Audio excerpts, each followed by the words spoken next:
Bismillahirrahmanirrahim. Assalamualaikum warahmatullahi wabarakatuh.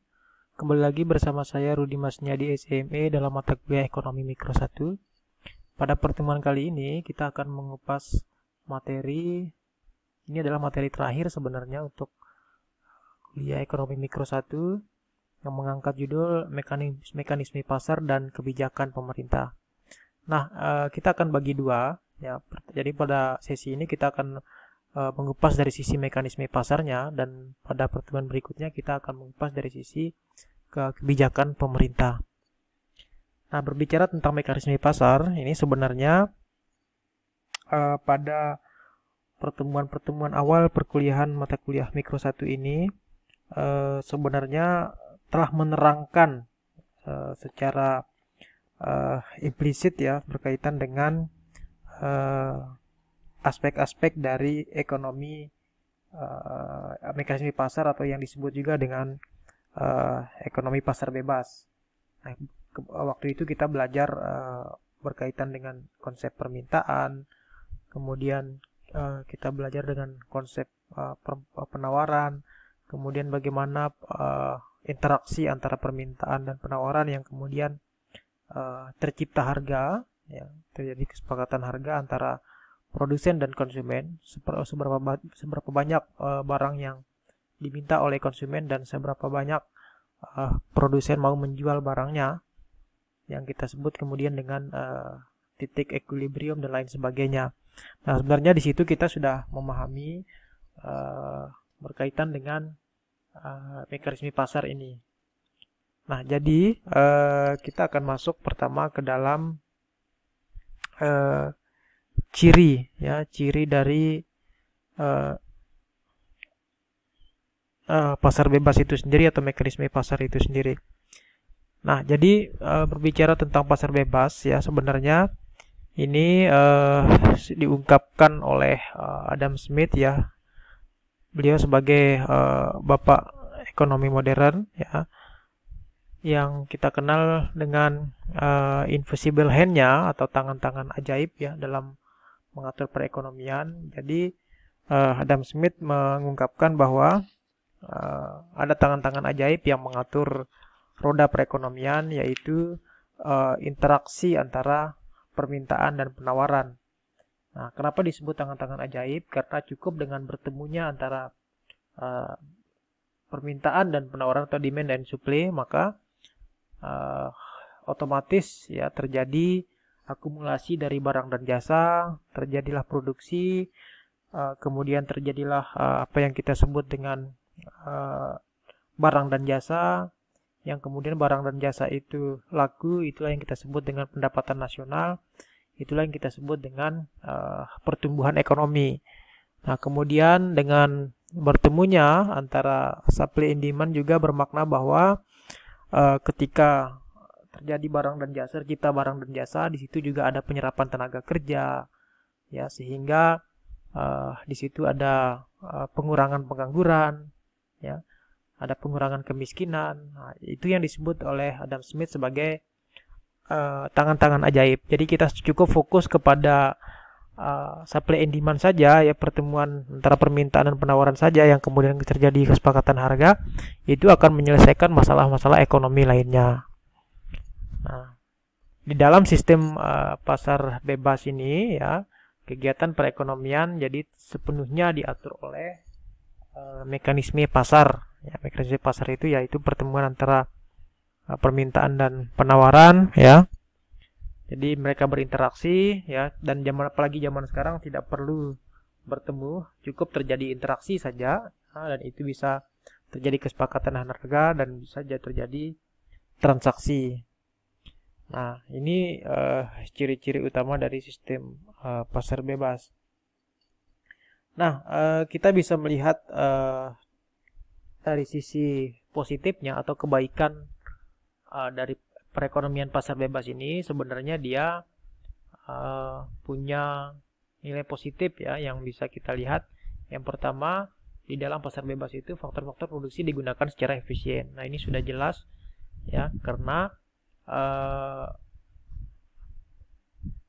dengan berkiblat kepada interaksi antara penjual dan pembeli atau supply and demand ini tentu faktor-faktor produksi yang digunakan ya tentu akan sangat efisien, terutama dari sisi penjual atau dari sisi penawarannya ya, karena semua penjual ya dalam rangka mengejar produksi atau menciptakan barang dan jasa pasti dia ingin menjual barang dengan harga yang terjangkau.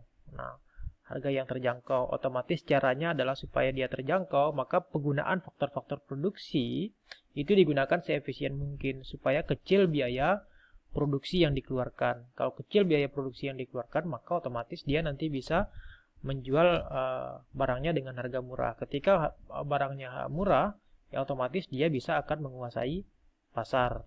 Nah, itu yang pertama. Kemudian yang kedua, pasar bebas ini nilai positifnya adalah dia akan menjamin pertumbuhan ekonomi ya dapat terwujud dalam tingkat yang relatif tinggi. Kenapa dikatakan demikian ya? Karena fokus utama dari pasar bebas ini kan adalah menciptakan barang dan jasa. Kita ketahui bahwa pertumbuhan ekonomi itu adalah akumulasi dari pendapatan nasional setiap tahun. Nah, sementara pendapatan nasional itu sendiri kita ketahui adalah dia adalah akumulasi dari nilai barang dan jasa. Dengan berkiblat kepada pasar bebas, misalnya perekonomian suatu negara atau suatu daerah, maka nanti akan terjamin pertumbuhan ekonominya karena fokusnya adalah peningkatan nilai barang dan jasa. Barang dan jasa meningkat, otomatis pendapatan nasional meningkat. Pendapatan nasional meningkat juga otomatis pertumbuhan ekonomi juga akan meningkat. Nah, kemudian yang ketiga, dalam pasar bebas ini pelaku kegiatan ekonomi diberi kebebasan untuk melakukan kegiatan ekonomi yang disukainya. Nah, karena ada peluang itu, maka dalam ekonomi pasar bebas nanti dia akan menjamin terjadinya inovasi ya, kreativitas dan seterusnya, karena dalam pasar bebas para pelaku ekonomi itu diberi kebebasan untuk memproduksi atau menggeluti atau menciptakan barang apa yang relatif disukainya. Nah, tentu otomatis kualitas barang semakin bagus karena ada sentuhan inovasi ya, karena orang semakin spesifik ya membuat barangnya sesuai dengan hobi, sesuai dengan apa yang disukainya. Nah, ini tiga kebaikan utama dari perekonomian pasar bebas. Nah, namun dari sisi positif ini tentu ada sisi negatifnya dari pasar bebas ini. Ya, kita akan coba lihat. Karena ada sisi negatifnya, maka ada kritik ya yang terhadap sistem pasar bebas ini. Kritik ini maksudnya adalah dengan melihat sisi negatif atau sisi atau kekurangan dari pasar bebas ini. Yang pertama, dalam kehidupan sehari-hari ya, secara praktek memang kalau kita melihat dari bagaimana perekonomian di masing-masing negara, rasa-rasanya hampir tidak bisa kita lihat ada negara yang murni menerapkan perekonomian pasar bebas ini ya, karena hampir semua negara dalam perekonomiannya itu pasti ada campur tangan pemerintah. Nah, sementara kiblat dari pasar bebas itu sebenarnya tidak ada campur tangan pemerintah. Dia murni interaksi antara supply and demand atau interaksi antara permintaan dan penawaran. Nah, dalam kehidupan sehari-hari ya kita tidak bisa pungkiri bahwa pemerintah itu harus campur tangan dalam kegiatan ekonomi, ya, baik dalam hal katakanlah pengaturan upah, ya, harga dasar barang tertentu, kemudian penerapan misalnya upah minimum suatu daerah ya, dan seterusnya. Artinya perekonomian itu harus diatur dengan kebijakan-kebijakan yang dikeluarkan pemerintah untuk melindungi rakyatnya, apakah itu rakyatnya sebagai konsumen maupun sebagai produsen ya. Karena kalau tidak diatur, otomatis yang kuat, yang kaya akan semakin kaya, yang modalnya kuat akan semakin kaya, yang modalnya sedikit atau yang miskin juga akan semakin miskin. Selain itu, dalam sebagai kritik dari pasar bebas ini, ternyata kita juga bisa melihat bahwa di suatu negara itu tidak semua barang itu bisa diserahkan ke pasar dalam hal produksinya. Ada barang-barang yang memang harus disediakan oleh pemerintah, ya, terutama barang-barang yang menguasai hajat hidup orang banyak, ya, misalnya dalam hal kebutuhan-kebutuhan primer, ya, misalnya berkaitan dengan makanan pokok, ya, itu harus diatur oleh pemerintah, yaitu jawaban kenapa harus ada harga dasar gabah, misalnya harga batas atasnya, harga batas bawah, ya, kemudian penentuan harga bahan bakar minyak, ya, karena itu bersentuhan dengan hajat hidup orang banyak. Kemudian ada perusahaan-perusahaan negara yang menyediakan barang-barang tertentu, misalnya PLN, ya, sebagai satu-satunya perusahaan, ya, dia perusahaan negara yang mensuplai barang listrik, ya, kepada masyarakat. Nah, itu juga diproduksi oleh negara. Begitu juga barang-barang lain semisal air, misalnya, ya, dengan adanya PDAM itu, ya, itu diatur dan dikuasai oleh negara, ya. Kemudian misalnya tarif dasar angkutan umum, ya. Nah, itu semua itu diatur oleh pemerintah dalam rangka untuk melindungi rakyat. Nah, bayangkan kalau misalnya itu kemudian diserahkan kepada mekanisme pasar, ya, diserahkan kepada perusahaan, diserahkan kepada swasta, ya, ya pasti akan repot jadinya, ya. Mungkin listrik tidak akan terbeli, ya, air juga mungkin akan mahal dan seterusnya.